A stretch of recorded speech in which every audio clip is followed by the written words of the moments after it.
Welcome. Thank you to those of us that are joining us today for our Agentic AI Strategy Masterclass. My name is Juanita Olguin. I run product marketing here at Coveo. Today, we have about 1 hour to unpack the most popular topic out there in the world of tech today. We will do our best to give you use cases, talk about the challenges and solutions. And we always try to keep it a little keep it real, keep it conservative on what we actually project to happen. So that's what you can expect from us today. I'm very excited to be joined by our VP of Machine Learning, Sébastien Paquette, who you will hear from shortly. Seb, thank you so much for being here and offering your expertise today. Thanks, my pleasure. I also want to give thanks to our team on the back end, who you will hear from and see in the chat. We have Ahmed, Algie, Ash, and Gavin, who are monitoring our chat and our Q&A. And so please feel free to engage in today's conversation by chatting or submitting your questions ahead of time. We will reserve time to run through some of those questions towards the end of today's presentation. Now, with that, we want to jump right in to give you the most out of today's session. And the fact of the matter is we are talking about something that is a true breakthrough capability, Agentic AI, and analysts are predicting this is going to become a competitive necessity, which is why so many of you are hearing about this everywhere. And it's why you're joining us today to unpack this a little bit further. We always like to start by looking at the headlines, what's going on out there in the news today. So I'll show you some of these from the last week or so, and I'm sure there are new ones today. We see things like acquisitions happening in high valuations. We see new challenges starting to emerge where it's not about scale, it's about control. We see Sam Altman predicting Agentic AI is going to click around the internet and be able to do things you might not want it to do. We see articles around upskilling the workforce, sorting through hype versus reality, considering API management as a way to really make this technology useful. Of course, there is a topic of security and new tech, MCP, and how it's going to supercharge Agentic AI. If I were to give you a word bubble, these are the words that would come to mind to just synthesize this information. Valuations, control, trust, skills, vendor credibility, APIs, security, and new tech, new standard. Seb, I know you're working in the space much more deeply than I am. What do you think about these headlines and anything you want to call out here? It goes so fast. There's so many things announced every day. Even for us in the field, it's hard to keep up sometimes. So even for customers, it's hard to see the truth from what is actually applicable within the enterprise. And we'll try to make it clearer during this presentation. Amazing. Thank you. Yes, we will.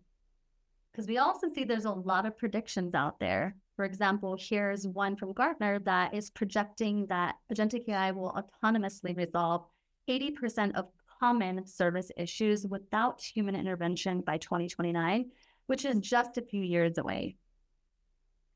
If you're wondering where people are on their exploration journey, you can see here that while there's many that are dabbling and exploring, really only 12% have deployed.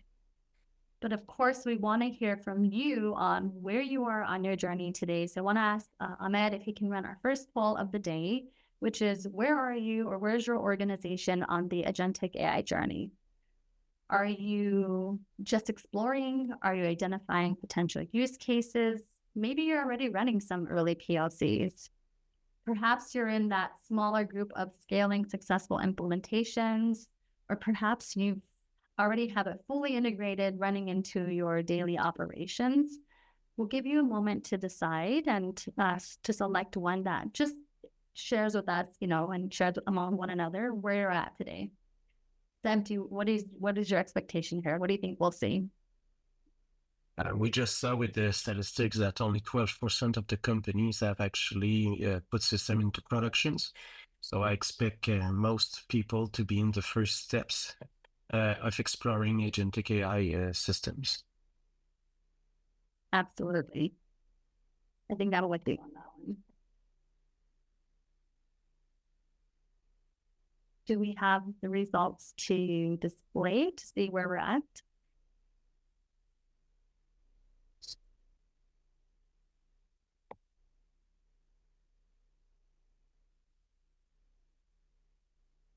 All right. Okay.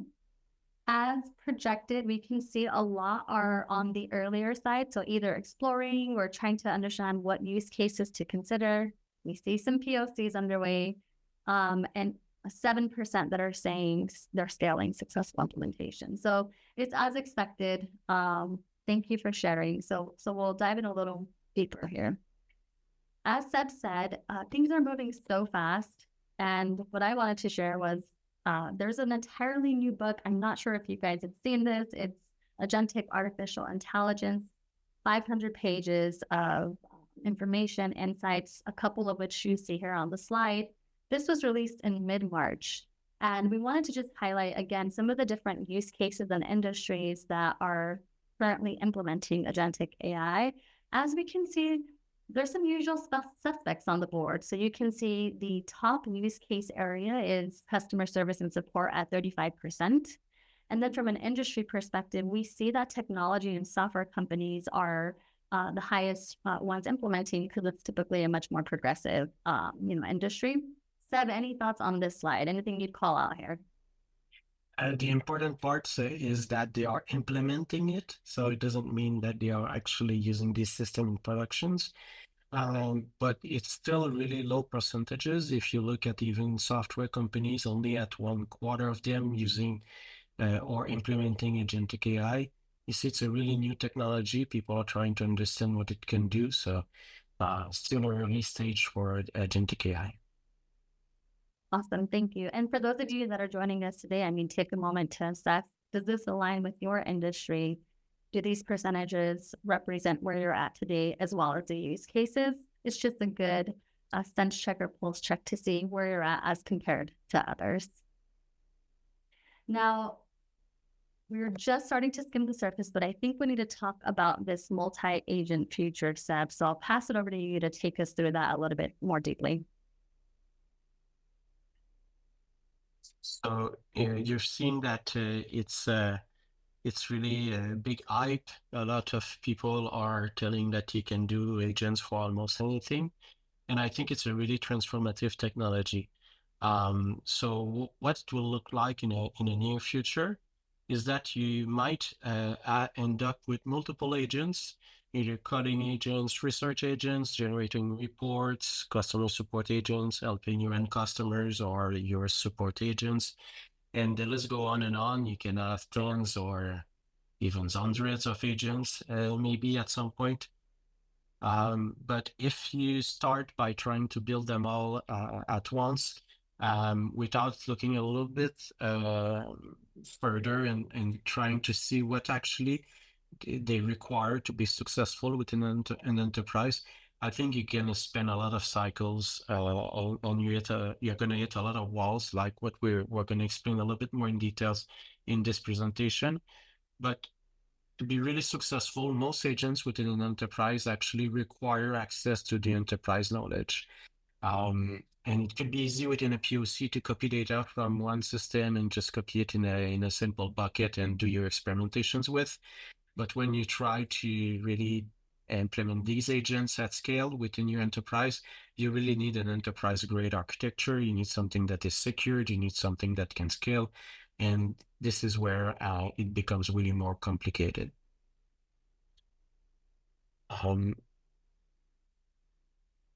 So what is Agentic AI?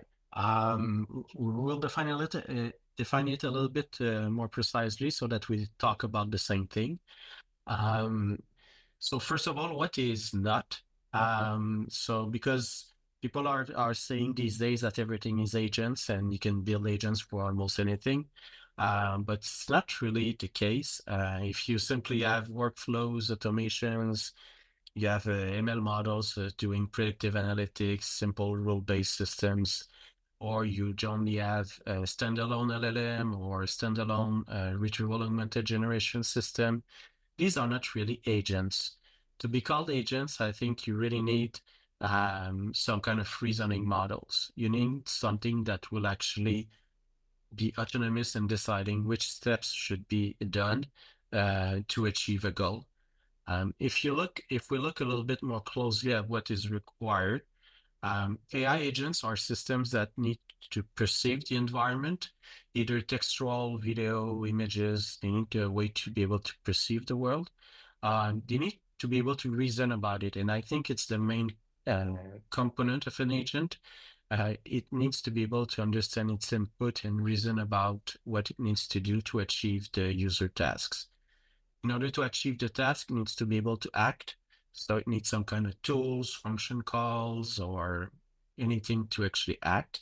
And we expect them to learn. So to from one interaction to another to learn about the user, and also from one tool used to another to learn about what's out there and to adjust the plan dynamically moving forward. So it needs to have some kind of learning happening in this for it to be called an agent.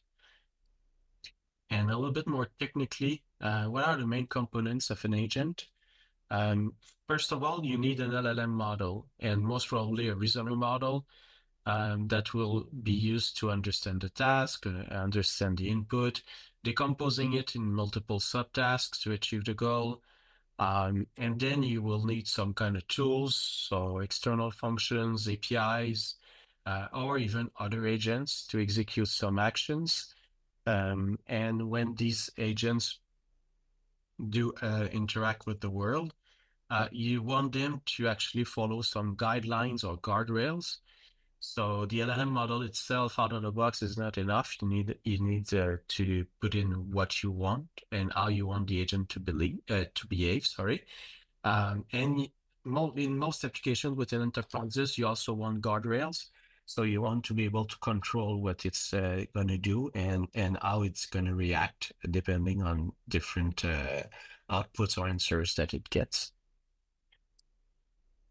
Then we said it's not a simple workflow, it's not a simple path. So you need some kind of control loop, going through the different tasks, getting the answers back, adapting the plan based on the answers it gets from the different tools in order to achieve the goal. So you need a control loop that will loop over the different tools or reasoning it can do until it achieves the goal or decides that it cannot achieve the goal, which is also really important within an enterprise. You not necessarily want your agent to always answer. It's where it will start to hallucinate more if you force it to always answer something. And we said that it should learn, so it needs some kind of memory. It needs to know what was done before, what were the answer, what were the past interactions with the user, so that it can improve over time. So all these components are important to build an agent. And you see here that multiple of these components need to work well together in order to achieve or to have a good agent. Thanks for that. So what's the difference between generative AI and agentic AI? So standard generative AI, and it's strange to talk about standard generative AI. It's so new also, but it's more about a reactive systems. So you have applications that have a static execution plan. You have predefined steps that needs to be done. Most of the time you have limited adaptability. Even if you have generation of the answer, sometimes most of the time you control it way more. So you have more control, more predictable outputs, which is actually good within an enterprise. So if you don't need a fully autonomous systems, maybe a more reactive one or is preferable. But if you want to go full agentic and have an autonomous system, then it's more intent driven. So you don't have to specify exactly what you want it to do. You just specify what you want to achieve, and the agent will figure out the plan to get there. This could be really powerful to achieve the goal. and it requires most of the time multiple step for resolution.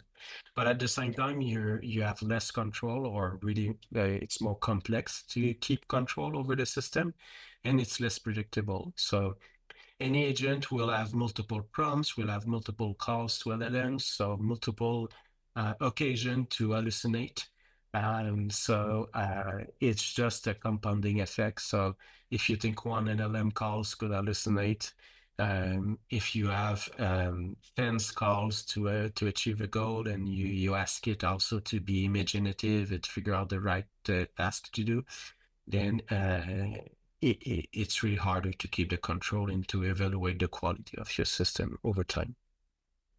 I really like the slide set as a summary, because as you said, there's a lot of maybe even vendors out there that are claiming to be agentic and they're not. So I really like this slide on the what it's not, just to again help ground us on how to think about this. And I think a key point you mentioned here is that both of these are useful and should be considered in your organization. It's not one or the other, rather both, and understanding which one you want to leverage for different use cases, right? Exactly.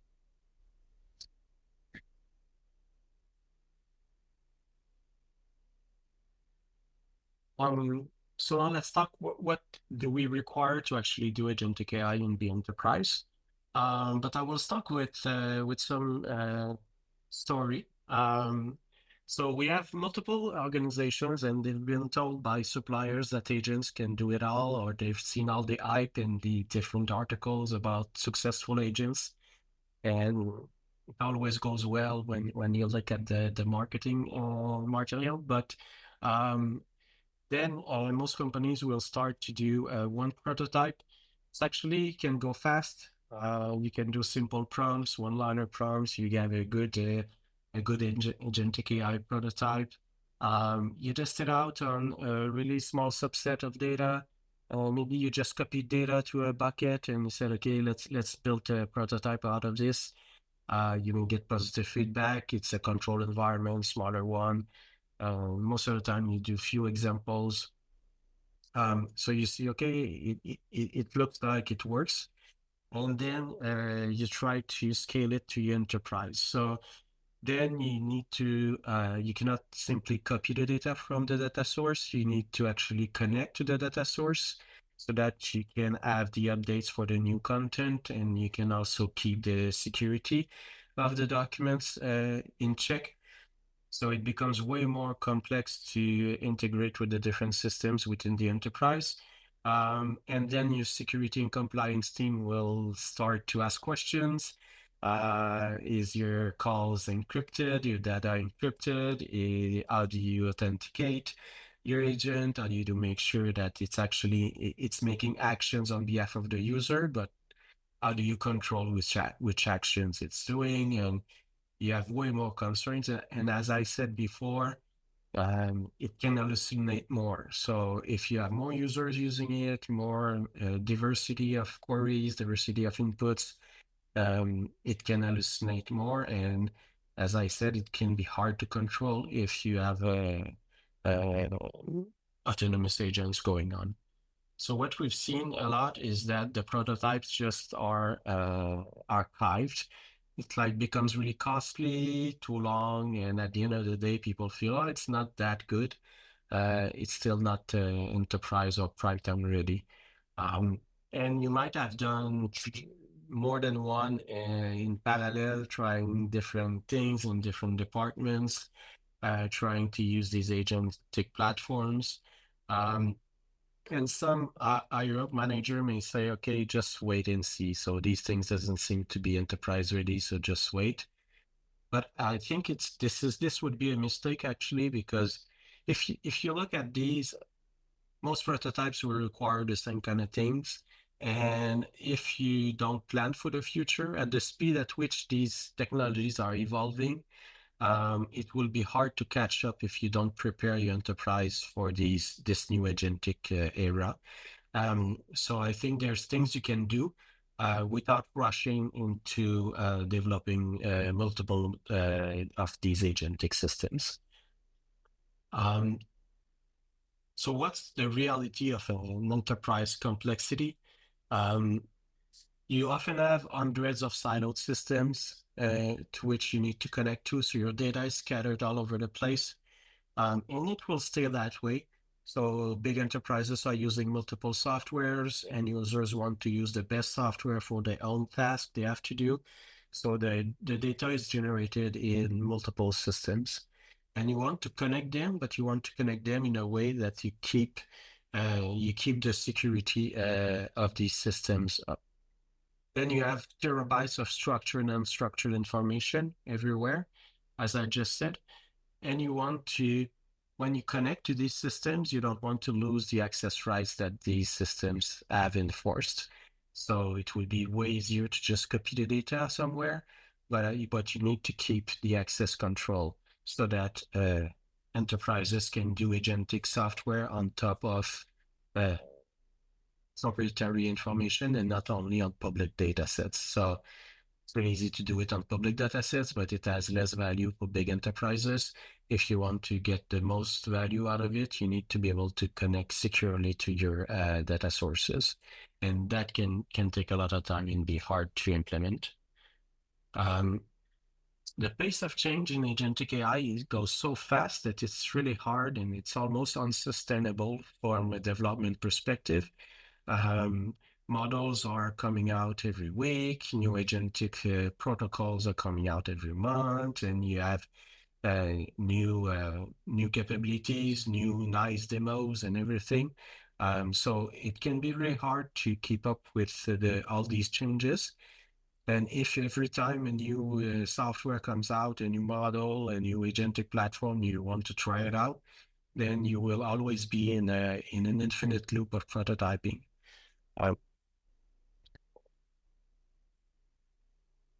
Also, one thing that is often not thought about is that prompting is actually hard for enterprise-grade applications. So you can do really nice prototypes with one-liner prompts, but when you want your system to have more control, when you want to add guardrails, when you want to make sure that it doesn't answer if it's not if it's not a good question or if it's not a good task that has been asked of it, it's really hard to have a good prompt that actually have a good answer rate, but only answers what it should answer.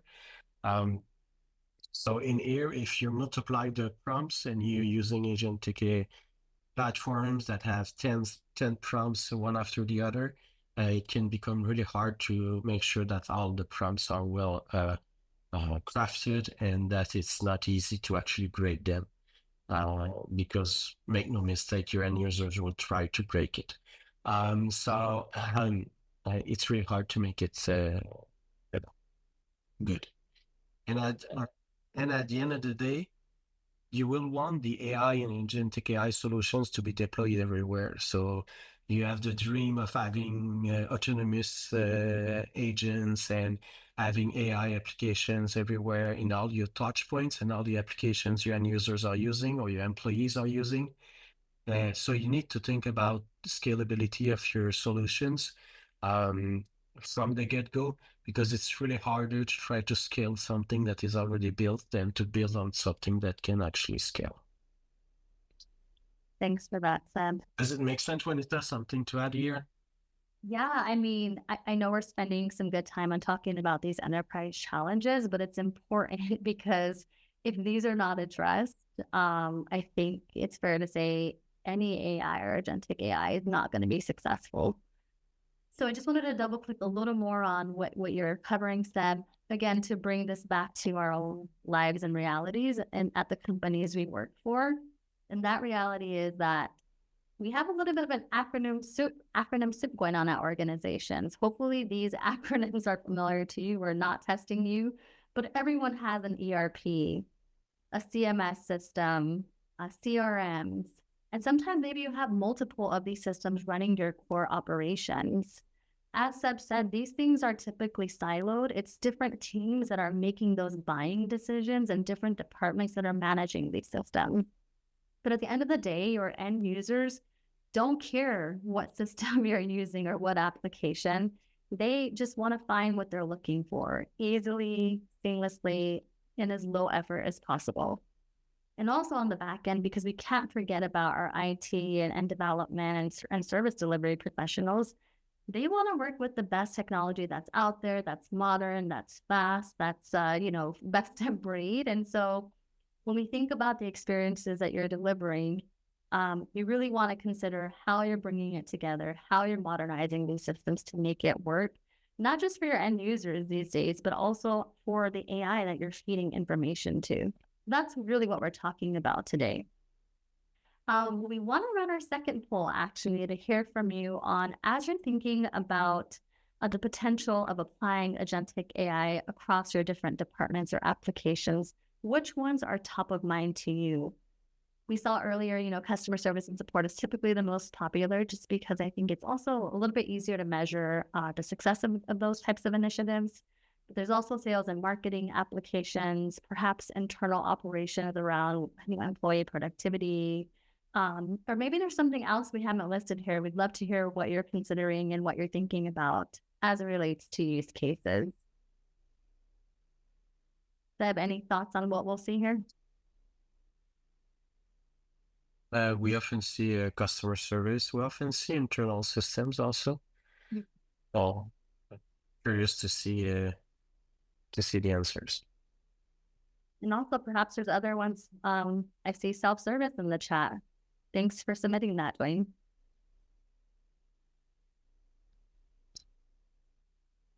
We can probably go ahead and show those results. As predicted, 60% are thinking customer service and support, followed by internal ops at 24% and sales and marketing at 15%. So thank you for sharing that, just to ground us on where we're all at today. Seb, I'm going to pass it over to you to talk a little bit more about the challenges that will be compounded, which is a key word we're using today, compounded challenges, if some of these fundamentals aren't addressed.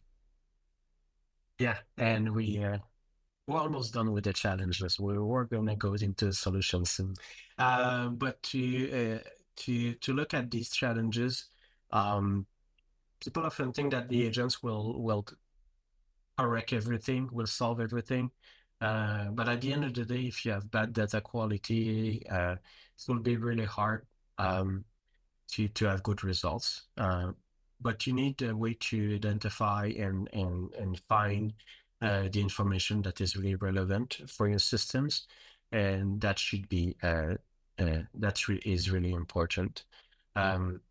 Also, we already said it, but most organizations have fragmented systems and applications, so connecting all of them is not that easy, and it could be time-consuming.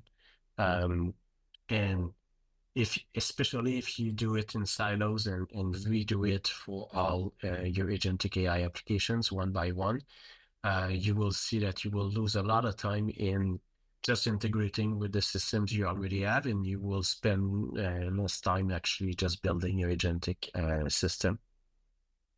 And at the end of the day, within an enterprise, you cannot forever forget about security, transparency, control. This is not the most sexy things out there, but you need them to work well. If you have agents that are autonomous and can decide what to do and can make autonomous actions, how are you going to evaluate it? Are you going to monitor it? Are you going to make sure that you keep control on the system? It will actually require a full new role and full new jobs actually as AI engineers to design and control and evaluate these kind of systems. The more autonomy you give to a system, the harder it is to actually control and evaluate it. So if we look at the reality for AI agents, and I don't want to break the dreams of some, but it's not a silver bullet. It still has a lot of limitations. It's improving really fast, as you all seen, but real agentic systems have less than a year. So it's still a really new technology. So you need to expect changes. You will see new systems come out. The best solution of today might not be the best one in 2 months. So You need to make sure that with the way you plan for your enterprise, you're not locked in with a specific agentic platform, and you can follow the changes a little bit. And also, maybe you don't need to change. So if something works well enough, then maybe the new shiny thing is not necessary. These systems are non-deterministic, meaning that all these LLMs that are used within agentic system are probabilistic. Well, sorry, they use probabilities to generate what they are generating, meaning that they can hallucinate. And the longer they think, the more complex task you give them, the more they can hallucinate, actually. So it's often easier to build more simpler agents than trying to build a really complex one. Rapid development is possible. You can use AI tools to help you develop faster, but at the same time, you need to make sure that it's enterprise grade, and this is really can take a lot more time. You will need more evaluation. You need to make sure that you have the good evaluation in place, good monitoring. So yes, as I said, you will need significant effort just to maintain the control over these systems. And the success will depend on the integration with all your infrastructure that you have. So the agentic system will be useful if it actually has access to your enterprise applications. And to make sure that they have access to your enterprise applications, you need to make sure that you respect the security constraints that are enforced within your enterprise. So at the end of the day, any meaningful agent within an enterprise will need access to your enterprise knowledge. And if you develop multiple of these agents, you need a way to make sure that this doesn't become the bottleneck, but actually becomes an enabler for your agents, an enabler to develop more agents.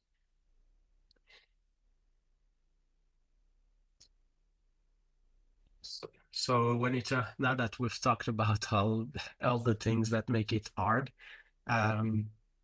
let's change direction and look at the solutions. Yes, let's. But to do that, let's start by looking at the end game. Let's consider the existing touch points that are out there today. We saw that the top use case that most of you are thinking about is customer service and support. So it's those customer-facing interfaces that your customers have to interact with. And the reality is, as we can see here, there are many of them, whether that's in-app in your SaaS-based applications, those self-service portals, the case or ticket submission forms that your customers are interacting with. Perhaps it's on the agent assist side, so helping agents be more successful while they're trying to resolve issues. Or maybe it's those chatbots or conversational AI. So we got to think about the end game and what we're really trying to solve for and improve when we consider this technology. And ideally, we want these different touch points to be connected, to deliver consistent information, to have a level of coherency. And as Sam discussed, to do that requires some key capabilities that can create that type of experience that, again, all of this tech is meant to help improve and augment. So to talk about some of those capabilities, we'll talk about first and foremost, having agnostic search and retrieval that's able to find that relevant information to produce the relevant results, outcomes, or answers. And we see a lot of companies talking about doing full migrations of your data and your information. But you don't actually need to do that with today's technology. There are things like indexes that exist so that, again, you are making the most of the information you have today. And this first point, what we're really trying to get across there is we all know that saying garbage in, garbage out. So being able to find and filter and rank the best information for these AI models will become extremely important so that, again, these agents are acting on good information. The second capability, and it's kind of one of my favorite right now, I'm going to say, just because I see, again, so many companies out there talking about vector databases and vector search. But there's more than just vector databases or more than vector search that is required, again, to find and identify information in a precise and efficient way. So you need the ability to go beyond just vector. You need the ability to do keyword search. You need that ability to learn from user behavior and have that closed-loop system that Seb talked about. And last but not least, you need the ability to apply complex ranking and filtering, which again, these systems out there, when thought about in kind of a siloed way, aren't able to do effectively. And the third capability we'll cover is, no surprise, interoperability. Big word there, but essentially it's that integration and connectivity and de-siloing those existing platforms that are out there today. The reality is, these big platforms you're working with, they are very focused on themselves, right? And knowledge doesn't exist in one platform. It exists across the enterprise. So you need a way to bring all of this information together in a way that is easy without migrating, that's not costly, and that offers diverse ways of finding information beyond a vector database. That's really what we're talking about here, is what you need to build a truly coherent and cohesive system. Now, Seb, I think you have some further capabilities for the audience here to digest.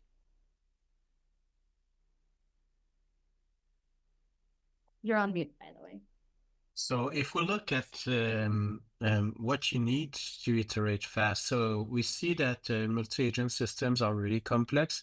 So if you start at the top, you will find it really hard to productize them. So at the same time as you explore the different possibilities with agents, I think you need to make sure that you have addressed the foundations that are required to iterate fast on these systems. The first one being that an enterprise data connectivity. Do you have access to your enterprise data in an easy way? Is all your system connected together?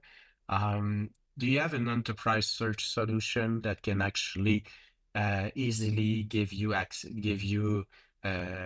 access to the information, and being able to define multiple query pipelines or multiple segregation of your data, so that you can easily use your data to power different AI applications.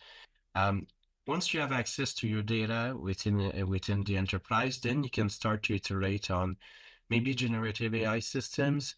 So these are more reactive, more easily controllable, but you can already get value out of it. So with the enterprise search, you already get value because people can access your data everywhere.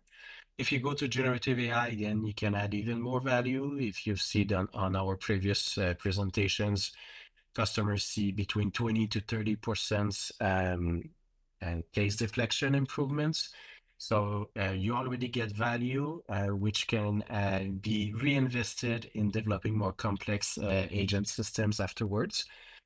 But if you already played with LLMs, you already know the limitations, you already know what you can do with it, you have a good sense of what you can do with it, and you have a good system to access your data, iterating on agents is actually quite fast. So building your first agent, using your data and using any of the platforms can be done in a few days. So, but if you don't have the foundations, these prototypes will take a lot of time to work, or will work only on simple data sets that you have extracted from your system. So yes, you need to build the foundations, and it may take you a little bit more time. And I think you should do it while you're exploring the different possibilities of agents. But at the same time, you should you should crawl, walk, run. So you should make sure that you have the right foundations, that you have already generative AI applications out there, that you build simple AI agents at first to really understand what it is to have an agent that can plan tasks and maybe don't go all overboard with a really complex multi-agent system at first. But this is a way for me, I think, to build on to build on the foundation and have successful systems afterwards. Thanks for that. So Juanita, I'll pass it to you. Right? Yeah.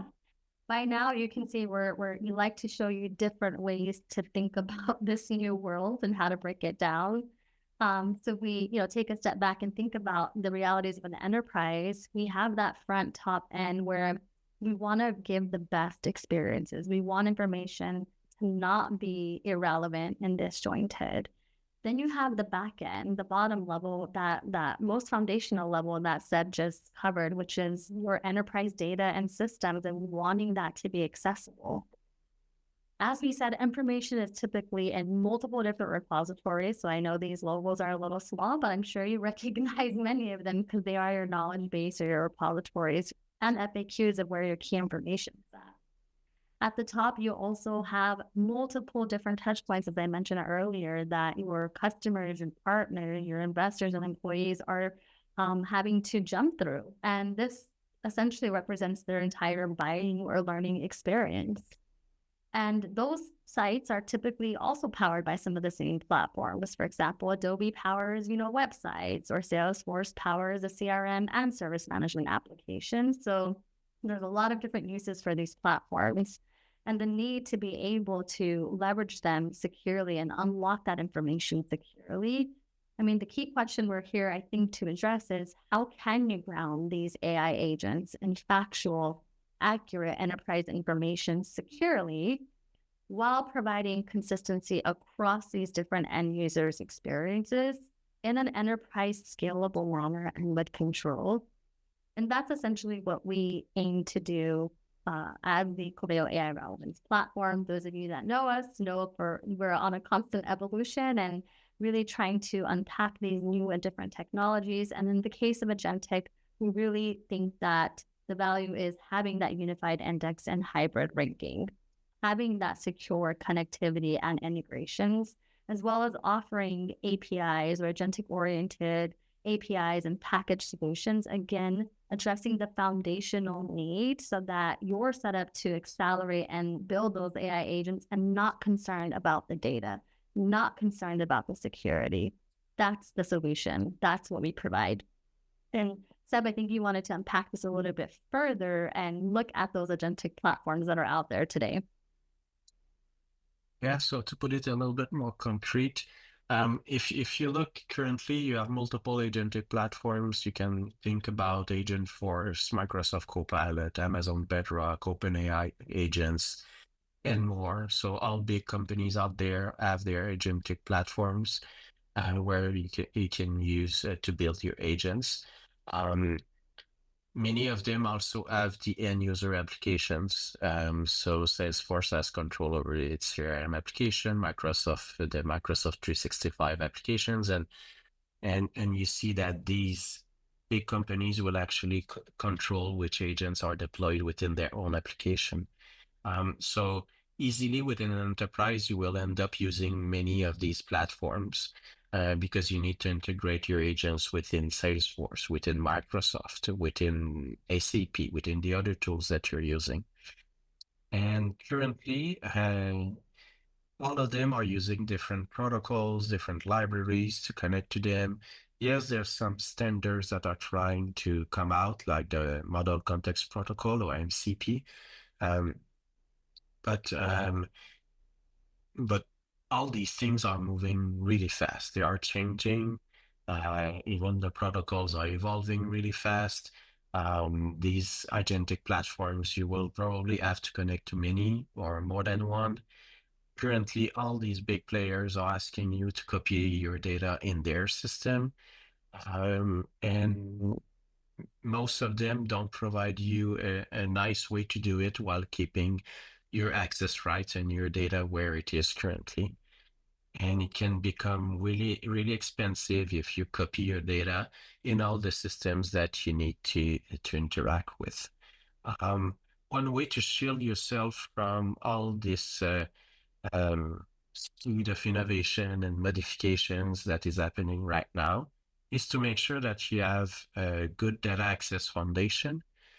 Because afterwards, when you want to build an Agentforce actions to use your data within Agentforce, then you're talking about 1 or 2 days of development to have your data within Agentforce, maybe 1 or 2 days to have a plugin in Copilot working.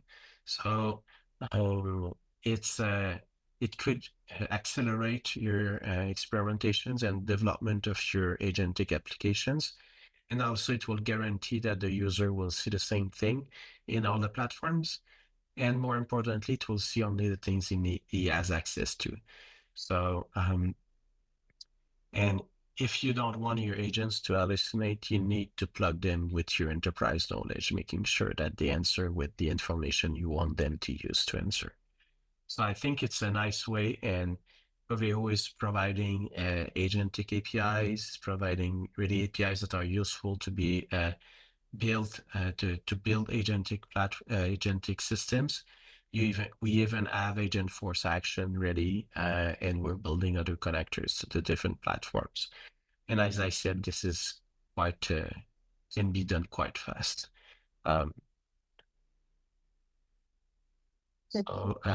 Thanks.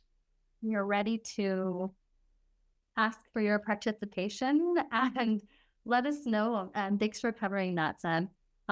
Let us know what platforms you're exploring to enable these agentic experiences. There's somewhat of a long list here, right? Salesforce, AWS, Microsoft, Google, OpenAI, SAP, and others. There's probably, again, different tech that you're considering that we don't have listed out here. I was worried this list got too long, but Seb, you had a response for that. Yeah, it's actually it's out there. All the big players are trying to have the agentic platforms to control the agents. So an enterprise who has to choose will see all of them and will be conducted by all of them. So yep. Awesome. Yeah. So let us know what you're thinking. Again, it probably is more than one, as Seb said. But yeah, we'd love to hear it. Again, if you don't see something you're using on the slide, you can let us know in the chat what you're considering there.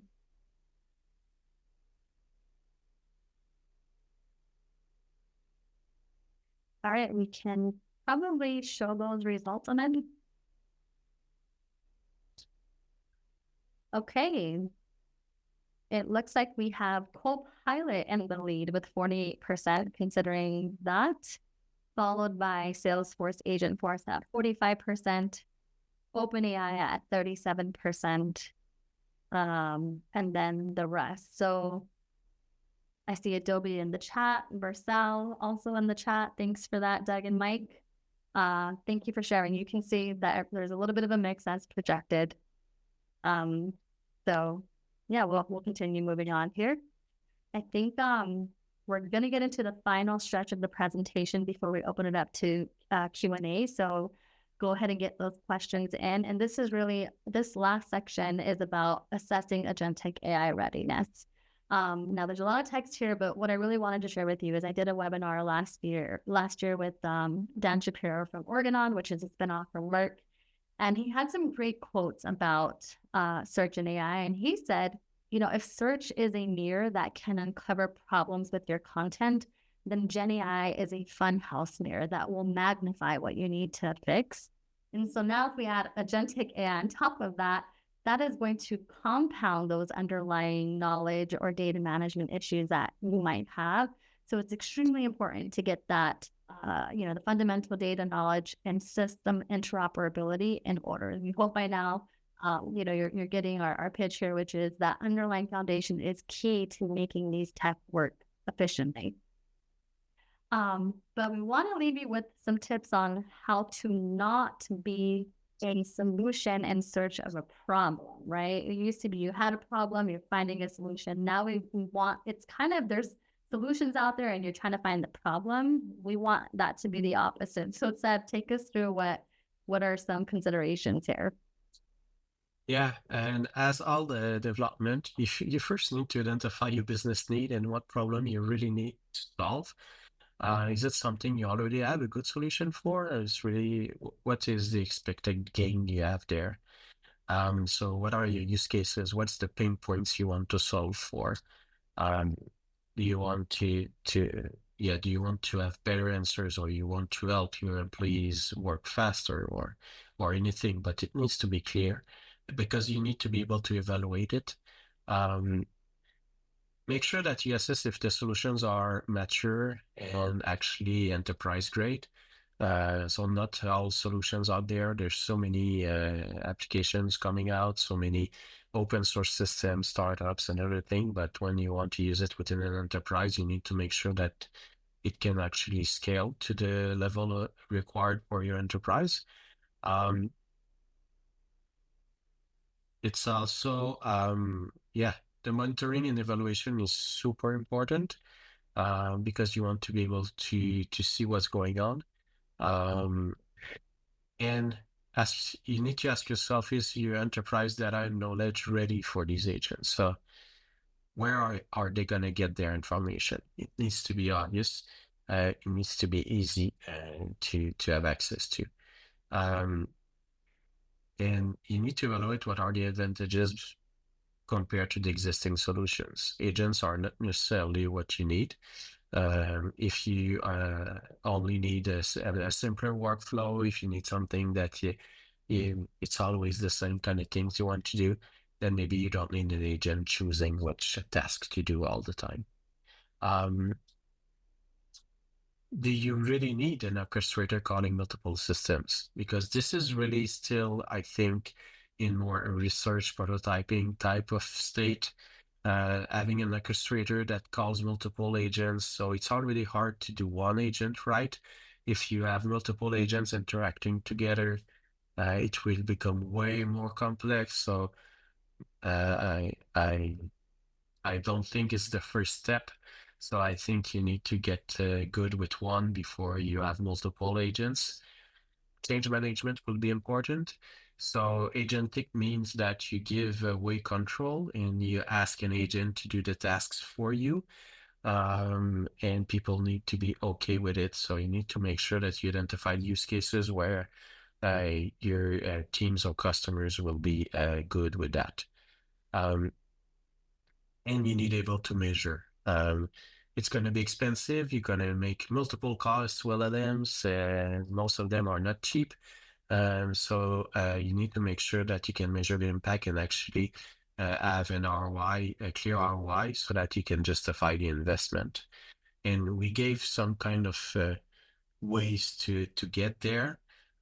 So if you ask yourself, do you have is your enterprise data securely accessible? Then you can ask yourself, okay, can you find the relevant information easily within your enterprise? Can you generate answers, outputs with good reliability? So have you already tried generative AI? Are you able to, with a simpler system, to be able to use LLMs and to generate stuff that is up to the standard of your enterprise? It doesn't hallucinate, it gives good answers and everything. Then maybe you choose one use case or a few and try to have a more autonomous or flexible system and build a simple agent for it. I think you should start simple with the agents and make sure that you control the prompts, make sure that you control the interactions, that you have the right guardrails in place. And then if you're really good at it, you can consider multi-agent systems with having multiple agents, autonomous agents interacting together. But this becomes really more complex and risky for an enterprise. So, but if you don't have the foundation in place before you try to do the full-fledged multi-agent system, then you will never go out of the prototype and pilot step, because your enterprise controllers or security compliance, I don't know, you name it, at some point will just block you. Thanks for that, Seb. I think part of being ready at that readiness stage is also knowing what's available today, and you touched on some of that, but I'll quickly show that, we've shown this slide in the past to just show that there's multiple tools and techniques out there. Search may still work for you. Maybe keyword search is just fine. People just want the link to the doc. Maybe you need semantic search. Question answering, right? Getting into that GenAI space. These are more of the reactive that require a user to initiate a search.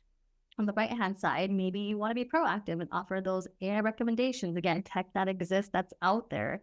And these, what we're showing, are live and production, and enterprises are getting extreme value out of it. And so the point is, not everything needs to be agentic, right? Really think through what you're trying to do and what's out there, what may be better suited. Just to quickly cover this as well, I mean, these are our suite, some of our suite of products that are out there for consideration. We have so many enterprises using managed generative answering and getting value. This is that easy to deploy, out of the box, low maintenance solution for using generative answering in your enterprise environment. We have passage retrieval, which is, again, grounding those LLMs in, again, enterprise relevant factual information. And then our Coveo for Agentforce actually leverages passage retrieval API to help, again, feed the right information to those LLMs. So there's confidence in what those agents are doing. I know we're getting to time and want to allow for your questions. So I will leave you with this, which is covered so much with you today, but there are, of course, additional resources, including an infographic to assess whether some of the out-of-the-box versus API-based solutions are best for you. And then if you are on the Salesforce Agentforce path, we do have our Coveo for Agentforce product and demo video, just so you can see a little more of what we're helping to do there. With that, we've covered so much in this hour. Seb, thank you very much. Any parting words before we open it up to a few questions? I think the main thing you should take out of it is that if you want to build good agent applications, you need the right foundation in place within your enterprise. And once you have the right foundation in place, it's really where you're going to get speed, and you can spawn multiple agentic AI applications on top of it, but you're going to do it on a solid ground that respects your enterprise rules and security concerns, so that you will not be stopped before deployment, and you can actually bring more of these applications to life.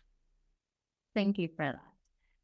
I know we're close to time, but we're going to try and cover some of your questions. So the first one, if I could pass your way, and I'll try to move around quickly, so bear with me, is, I think it's an important one, Seb, which is, how can you know when a system is truly agentic or not? I think the main part is the reasoning part. So if the system can choose which actions to do, and doesn't make necessarily the same choices with different inputs, I think it's where you start to have agentic systems. So it's less of a direct flow, but more something you need some kind of reasoning or planning to go to consider it an agent, I think. Thank you. To follow up on that, and somewhat related but slightly different, how would anyone compare this as a feasible solution versus the existing solution? So why would they even consider something like this? Why would you consider agentic when there are a lot of good existing solutions out there? I would consider agentic when you have a more complex tasks that require more than one action, and you really need to figure out which complex tasks you want it to do. Examples of it are research agents. So I think it's an easy one to understand, but if you ask for a more comprehensive report, and that the agent needs to find information in multiple data sources, need to understand the responses, and needs to do maybe multiple calls again to get more information and to structure a well-formed report. So you see here that it will generate different reports and will call different systems depending on the question that is being asked. And this is really hard to do because the information is not in one source, because to do a report, you need to ask more than one questions. If you want to compare two systems, for example, you need to ask what are the capabilities, what are the differences, and then to be able to have really detailed analysis of which one is best for a specific use case. So you need that kind of reasoning going on behind the scenes. But if you have something that just, I don't know, change my vacation days, then this is a really simple flow. It just needs to understand how many vacation days I want and just call an API to do it. So I don't necessarily consider that an agent, and I don't think you need one. If you add all the agentic machinery on top of it, you're just complexifying the system for nothing. That's fair. Again, a balanced answer and balanced approach. We hope you enjoyed today's webinar. Seb, as always, thank you for your expertise, your knowledge, and your insights. Thank you, everyone who's supporting, and have a great day. Bye. Have a great day, everyone. Thank you.